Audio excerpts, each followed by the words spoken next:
और आपके लाखों करोड़ों इन्वेस्टर्स जो है उन सबको नए साल की बहुत बहुत बधाई, शुभकामनाएं, और उम्मीद करते हैं कि 2026 का साल भी बहुत भारी भरकम वेल्थ बनाने वाला साल साबित हो।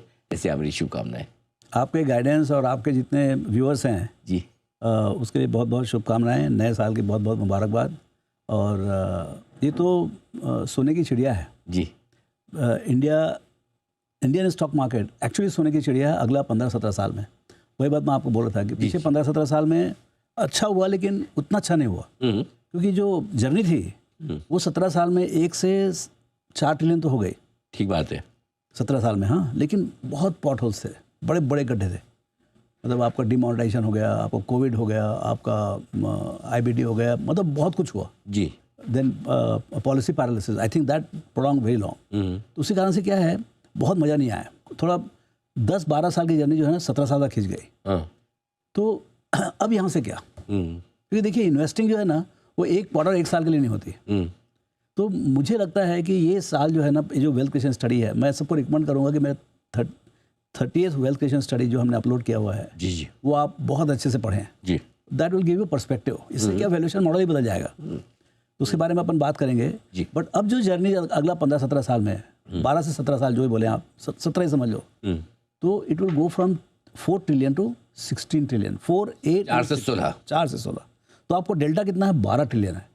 हालांकि वो ये भी 4 गुना है, पहले भी 4 गुना हुआ, लेकिन इसमें डेल्टा बहुत बड़ा है। तो बेस इफेक्ट बहुत भयंकर है। ओके, तो इससे जो मतलब जो एक तो पहली बात साइज ऑफ वेल्थ जो क्रिएटेड होगा वो एक अलग ही लेवल होगा। ठीक बात है। ओके, जो बनेगा, पहली बात तो ये है कि विराट कोहली कौन है इसमें, रोहित शर्मा कौन है इसमें, ये अपने पकड़, लंबे रेस से घोड़े अपने निकालने पड़ेंगे। लंबे कौन चलेंगे, ये अपने। तो ये जो समय जो है, अब एक बात मेरे एकदम क्लियर हो गया है कि अब ये गेम बहुत बड़ा है। बहुत लंबे पैसे कमाने का अच्छा मौका, सुनहरा मौका है। बाजार करेक्टेड है या गया नहीं कहीं, काफ़ी चीज़ें करेक्टेड भी हैं, तो बहुत सही टाइम है। क्योंकि टॉप में क्या होता है, मतलब थोड़ा डर रहता है, कभी 20% गिर सकता है। अभी काफ़ी कुछ 10-10, 15-15% करेक्ट हो गया, और थोड़ा करेक्ट हो गया और अच्छा है। इन्वेस्टिंग जो है ना करेक्टेड मार्केट में चालू करें और करेक्टेड स्टॉक में चालू करें तो उसका बहुत ही मज़ा अच्छा है ना। लेकिन लंबे का सोचें हम। ये study is only about the thinking little longer term. तो आप ये कह रहे हैं कि 2007 में $1 ट्रिलियन की हमारी मार्केट थी, आज $4 ट्रिलियन की इकोनॉमी आज 4 ट्रिलियन, यानी कि 1 से 4 ट्रिलियन तक हमारे 4 गुना बढ़े, लेकिन बढ़े 3 ट्रिलियन, ठीक है ना। अब यहाँ से अगले 17 साल में हम 4 ट्रिलियन से 16 ट्रिलियन पहुँचेंगे, लेकिन बढ़ेंगे 12 ट्रिलियन।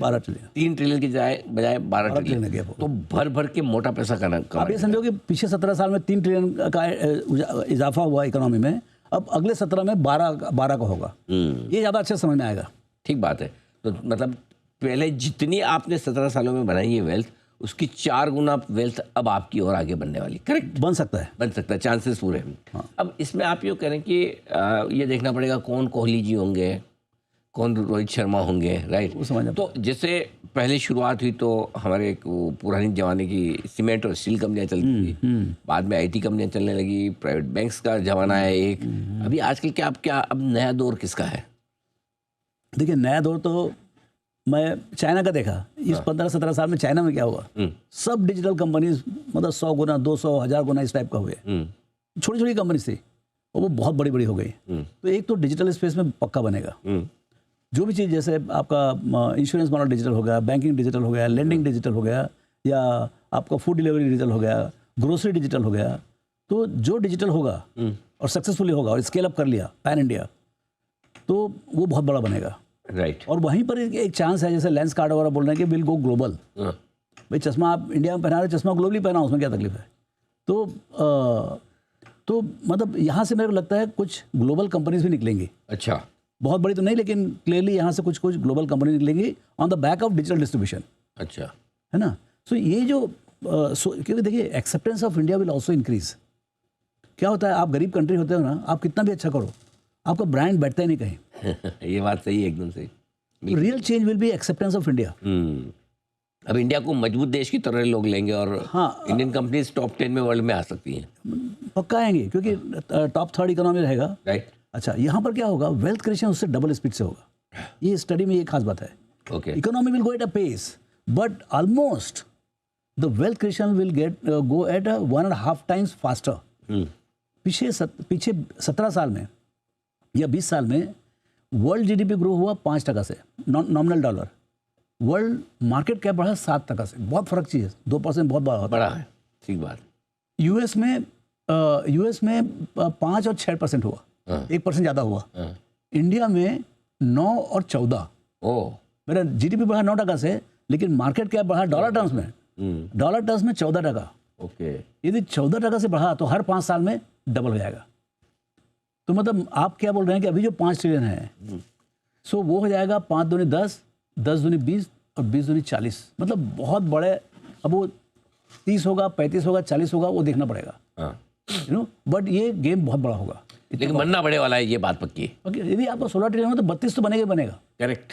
तो आपका देखिए, अभी तक आपको 5 कमाए, आप 5 75 साल में कमाए समझो आप, या 2007 से अभी तक आपने 4 ट्रिलियन कमाया। करेक्ट। किसने? बाजार में। अभी अगले 17 साल में आप कमाएंगे 27-28 ट्रिलियन। तो उसमें मोटे मोटे कंपनी बनेंगे, बहुत मोटे मोटे कंपनी बनेंगे। Global size very large. Sir ये पूरी कहानी में सुनने में बहुत अच्छी लगती है। इतने बन जाएंगे, बहुत सारे बन जाएंगे। बिल्कुल सही बोल रहे हैं। कुछ खतरे हैं, रिस्क हैं कि फेल हो जाए तो होंगे, तो किस वजह से होंगे? नहीं, देखिए वो होगा पॉट होल्स जो आएंगे रास्ते में। पिछले 17 साल में बहुत सारे पॉट होल्स आए। इकोनॉमी कभी भी स्मूथ ढंग से चलती ही नहीं। कुछ ना कुछ खड्डे आएंगे, जियोपॉलिटिकल कोई प्रॉब्लम हो जाएगा, आपका भयंकर सूखा हो गया, बहुत ज़्यादा बरसात हो गई। एक तो मतलब नेचुरल विपदा आ सकती है, दूसरा जियोपॉलिटिकल बहुत चक्कर हो गया, भाई यहाँ जहाँ लड़ाई झगड़ा हो गया।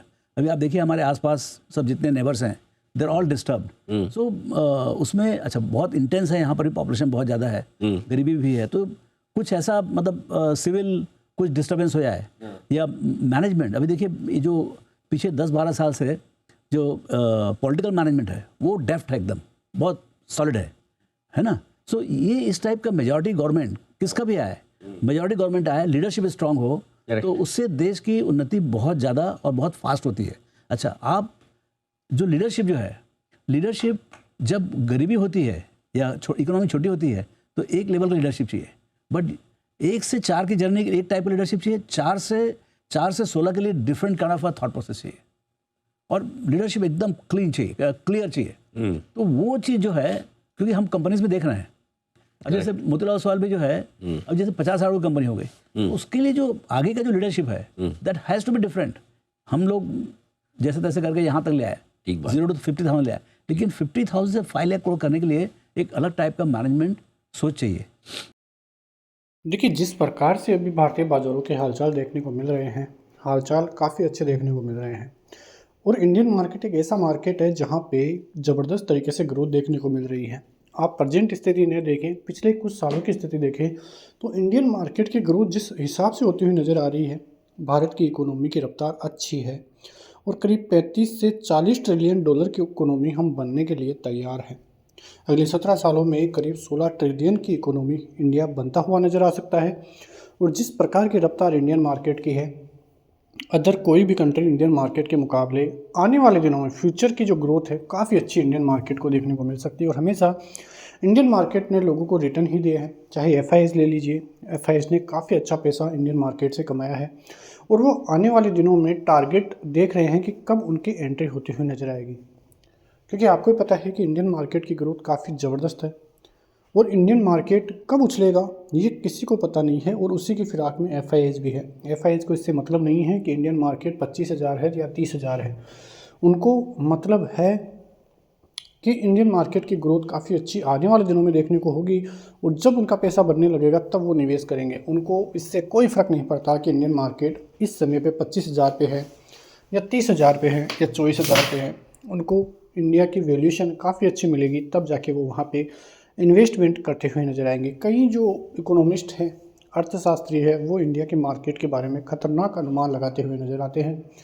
उनके हिसाब से लॉन्ग टर्म का नज़रिया इंडियन मार्केट के लिए काफ़ी बेहतर है, और आने वाले दिनों में लॉन्ग टर्म में इंडियन मार्केट जिस प्रकार की ग्रोथ दिखाएगा, कोई भी मार्केट उतनी ग्रोथ नहीं दिखाएगा, ये भी आप लिख लीजिए। और इंडियन मार्केट की ग्रोथ आने वाले दिनों में काफ़ी बेहतर रहती हुई नज़र आएगी।